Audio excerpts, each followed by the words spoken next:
Un saludo para todos y todas en esta octava versión de la Semana Internacional de Ciencia, Tecnología e Innovación de la Universidad Francisco de Paula Santander. Mi nombre es Robert Giovanni Helves Caballero, licenciado en Lengua Castellana y Comunicación y magíster en Práctica Pedagógica. Y junto con la docente Nidia María Rincón Villamizar, magíster en Educación y docente de la universidad, presentaremos la ponencia Un análisis de la literacidad rural mediada por el modelo Escuela Nueva. A modo de agenda de la presentación, tenemos un propósito muy claro. Este fue analizar la práctica pedagógica de los docentes rurales desde la literacidad y desde el modelo Escuela Nueva en una zona rural de Tibú. Dentro de la perspectiva teórica tenemos los nuevos estudios de literacidad, tenemos el modelo ideológico de Brian Street, una teoría británica. Esta teoría, como es una teoría del lenguaje y de entender y concebir el lenguaje, pues tiene una identificación, una percepción muy diferente en la realidad latinoamericana, una realidad con pasado colonial.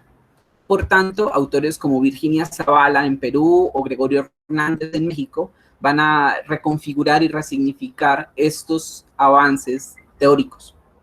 Por otro lado, el diseño metodológico se enfocó desde lo cualitativo y la investigación en acción pedagógica, además de la etnografía virtual, el cual es un enfoque muy óptimo, en especial dentro del avance de las investigaciones cualitativas a través del lenguaje digitales.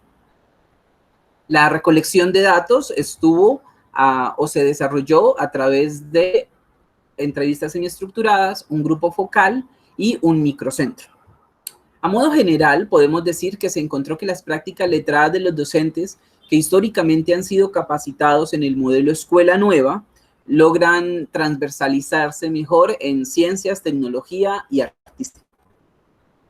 Situamos entonces esta problemática en el área rural del municipio de Tibú, donde se ubica el Centro Educativo Rural La Serpentina. Allí laboran cerca de 50 docentes con un director en toda la vía que comunica, la vía rural que comunica Tibú con La Gabarra, y a su vez en las veredas entrantes.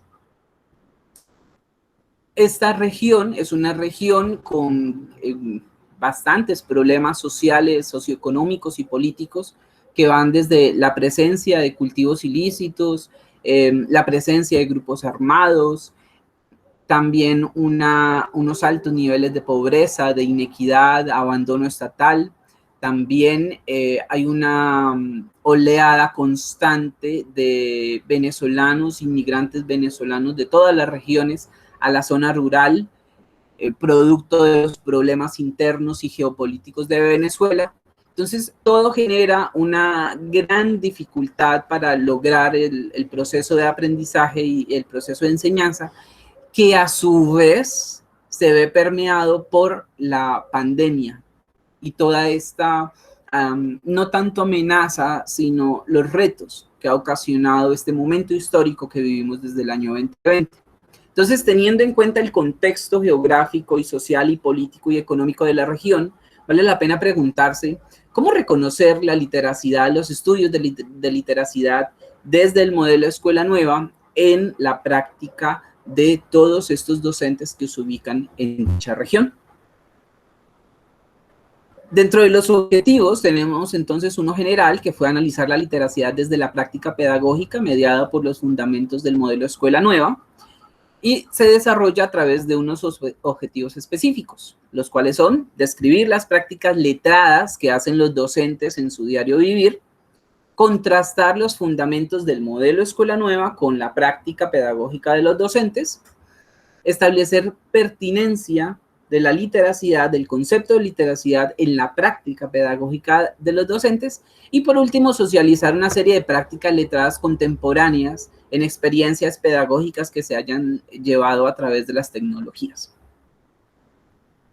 Para poder continuar entonces con la metodología y cómo se desarrolló el proceso de investigación, debemos entender entonces muy bien las bases teóricas. Y una de ellas es, ¿qué es literacidad? Bueno, en primera medida, debemos entender que la enseñanza del lenguaje se da primero porque hay una concepción del lenguaje, ¿sí? Se entiende el lenguaje como una manera, como un trabajo o como una idea o como un concepto. La idea de la concepción, del modo en que se entiende y se define el lenguaje, acompañado del lenguaje como una estructura de poder.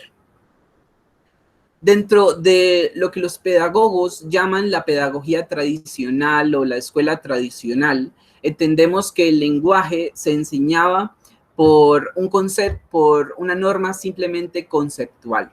Es decir, el estudiante aprendía a través de una serie de planas, reglas estrictas, un bagaje exclusivo, aprendía también una diferencia una diferencia social incluso entre lo que es oral y lo que es escrito. Lo que es escrito es lo que más importa, lo que es escrito es lo burocrático, lo que es escrito es el modo de entender que el niño sabe y conoce, y no otras diferentes maneras de comunicarse o de darse a entender. Lo que ocasiona que cuando la escritura o la lectura y la escritura son más importantes que otras formas de comunicarse, entonces estamos hablando de un modelo autónomo, es decir, un modelo que se enseña y se educa solo por él mismo, desde una idea conceptual de la realidad, psicológica de la realidad, en vez de las vivencias, las aventuras, las anécdotas, lo oral, todo lo que circunscribe a la realidad social de los humanos. Por ello es que Bryant Street, junto con otros autores, van a recoger la lectura o el significado del lenguaje desde ciencias diferentes a la psicología o a la pedagogía, desde ciencias como la sociolingüística, los estudios culturales o la antropología. La concepción que esas ciencias tienen del lenguaje es lo que se va a connotar o transformar como un modelo ideológico. El modelo ideológico es la contraparte del modelo autónomo. El modelo ideológico define al lenguaje o ubica al lenguaje en las prácticas sociales y reales que tienen las comunidades, que tienen los pueblos y que han tenido históricamente, por lo que hace que la realidad social y los escenarios sociales sean aún más importantes que aquello que se enseña o las normas estrictas que puedan llegar a tener en la enseñanza del lenguaje. Esta perspectiva de concebir el lenguaje desde diferentes ámbitos y desde diferentes escenarios es la que va a tomar Virginia Zavala desde Perú y Gregorio Hernández desde México para crear una perspectiva, primero, de justicia sociolingüística, porque debemos entender que, por ejemplo, en la enseñanza del lenguaje en zonas rurales como Perú, en donde hay al menos 4 o 5 lenguas constantes en toda la región del país, pero solamente la lengua castellana es la hegemónica. La lengua castellana es la burocrática. La lengua castellana es en donde se evalúa, se dictamina, se separa incluso de la occidentalidad o no, ¿sí? Esta perspectiva del lenguaje hegemónico y opresivo de la lengua castellana sobre las otras formas de comunicarse hace que Zavala quiera generar una justicia sobre las otras lenguas y sobre las otras formas de comunicarse, que en este momento podemos estar hablando incluso de una enseñanza del lenguaje a través de medios digitales. Esto es otro canal muy importante y es otra tendencia muy importante dentro de los estudios de literacidad. Gregorio Hernández, va a complementar los estudios decoloniales, los estudios de literacidad, perdón, con los estudios decoloniales. Los va a complementar, los va a compaginar. ¿Por qué? Porque la perspectiva ideológica de Street, del lenguaje visto desde las realidades sociales y demás, es una perspectiva británica, es una perspectiva norteamericana, es decir, del norte global. El norte global no tiene los problemas sociales, históricos, coloniales y de lenguaje, de imposición del lenguaje, que sí tiene el sur global. Por eso es que ellos recogen la teoría, pero la resignifican. En primera medida, por ejemplo, desde perspectivas como lo tenía Freire, con la literacidad crítica y el pensamiento crítico, en esa importancia de darle a los pueblos, de darle a los oprimidos herramientas que les puedan servir para comunicarse ampliamente, libremente, y no a través de unas normas específicas y rígidas como lo podría ser el uso del lenguaje en términos escolares o una literacidad escolar. Finalmente, estas perspectivas teóricas se analizan en esta investigación a través del modelo Escuela Nueva. El modelo Escuela Nueva se originó en esta zona del nororiente colombiano desde los años 60. Podemos hablarlo desde los años 60, momento en donde el ministro de Educación de entonces, junto con otros ministros de Educación de la región latinoamericana, se reunieron en Europa y crearon una idea, un bagaje que permitiera llevar las perspectivas activas, la pedagogía activa europea a las zonas rurales de Colombia. De ahí, de esa idea, de esa escuela unitaria, nace o se va a desarrollar y desenvolver el modelo Escuela Nueva. Escuela Nueva estuvo vigente entre los años 70, 80 y 90 y creó poblaciones condicionadas, estructuradas, ordenadas.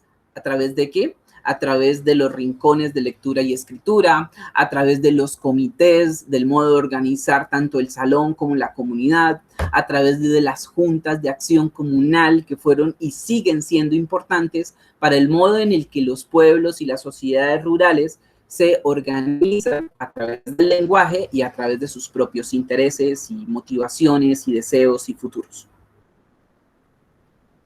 De este modo llegamos entonces al diseño metodológico, el cual, pues este es un tipo de investigación cualitativa con un enfoque de investigación-acción pedagógica.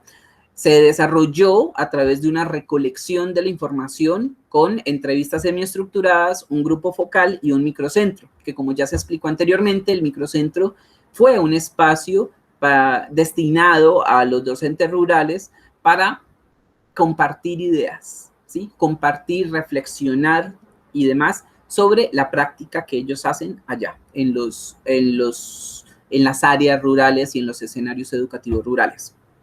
Los participantes son entonces un conjunto de docentes rurales del Centro Educativo Rural La Serpentina en Tibú. A modo de resultado, luego de haberse aplicado los instrumentos, se crearon una serie de categorías. Podemos decir que la literacidad, los estudios de literacidad pueden ser analizados en esta región, por ejemplo, observando las prácticas letradas inmersas en la práctica pedagógica. Eso es importante de entender.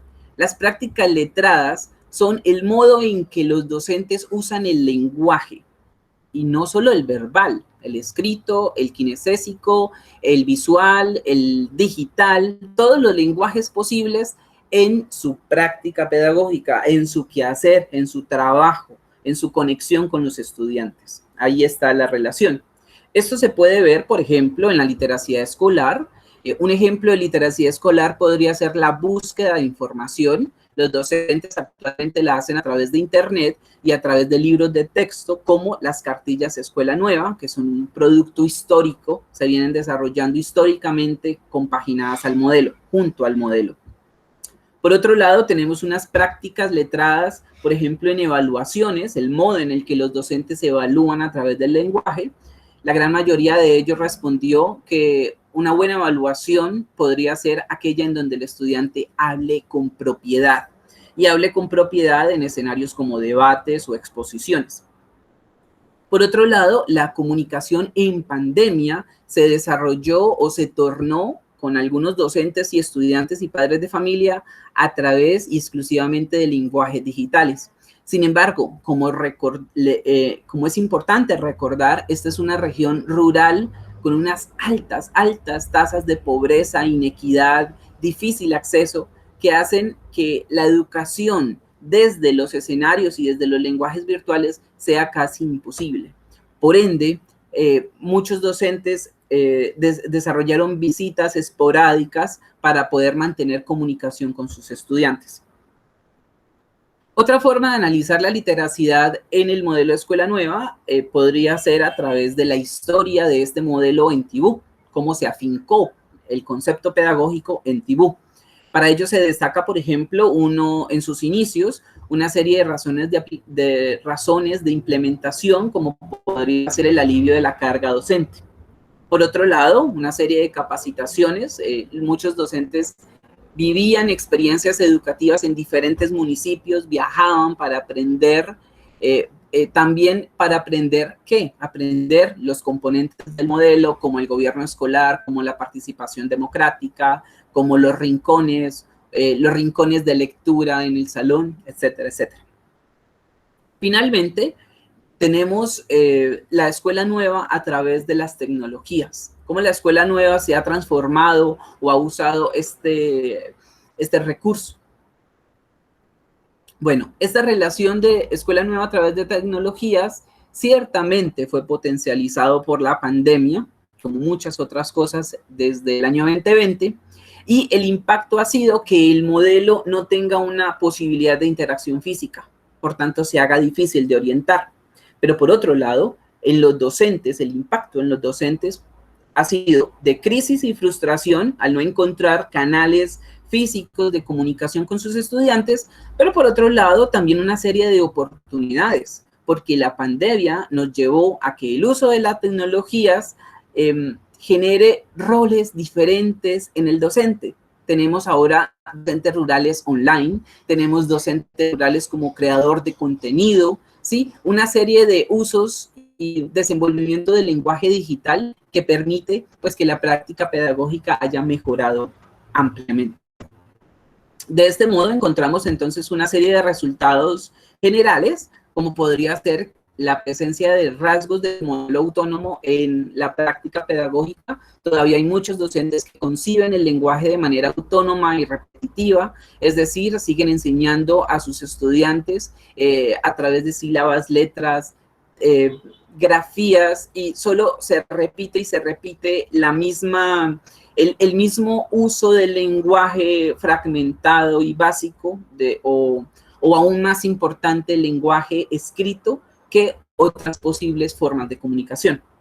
Encontramos también que la literacidad y lo transversal se relacionan muy bien, en especial porque estas escuelas son multigrado. Son escuelas en donde hay diferentes estudiantes de diferentes edades o niveles educativos. Las tecnologías en la educación han generado que se presente una perspectiva decolonial. ¿Por qué? Porque es muy necesario considerar ahora qué otras formas se pueden enseñar, cómo es que se ha enseñado históricamente y de qué modo podemos brindar justamente a estas comunidades que son oprimidas, que son comunidades con altos niveles de pobreza, que son comunidades que en espacios de divulgación verbal, espacios en donde ellos se den a conocer, que son espacios en donde el poder reprime y en donde el poder puede tender a avergonzar un poco, se dé las herramientas suficientes para que una persona se comunique abiertamente, esté fuera de la prisión, esté fuera del miedo, del nerviosismo, del no saber qué decir, y domine su discurso. Eso hace parte de la perspectiva decolonial. Y por otro lado, tenemos o encontramos que las pedagogías activas se relacionan igualmente de una manera muy nutrida con la enseñanza del lenguaje al posibilitarlo, al ampliarlo y al generar, por ejemplo, espacios de aprendizaje entre estudiantes o comunidad con estudiantes y demás. De este modo, entonces, concluimos que aunque existen prácticas pedagógicas tradicionales en muchos docentes rurales de Tibú, se encuentra que sus objetivos engloban más realidades que aquellas ligadas al currículo. Escuela Nueva ha generado un discurso activo, democrático y pedagógico, donde las comunidades rurales participan del lenguaje escolar y comunitario. A su vez, el multigrado como condición social escolar amplía mucho más la investigación en literacidad rural, una que se construye en las historias y en el avance de las escuelas latinoamericanas. A modo de conclusión, encontramos entonces que algunas prácticas letradas de los docentes responden a modelos tradicionales También que algunos docentes que han sido capacitados históricamente logran transversalizar mejor sus prácticas. Y finalmente que el multigrado como característica social de un docente que enseña a niños de diferentes edades y condiciones permite que el lenguaje sea el resultado justamente de las relaciones sociales que se pueden entretejer en una escuela rural. Finalmente, les comparto la bibliografía que se utilizó para el decurso de esta ponencia y les compartimos nuestro contacto profesional para cualquier duda o inquietud. Muchísimas gracias.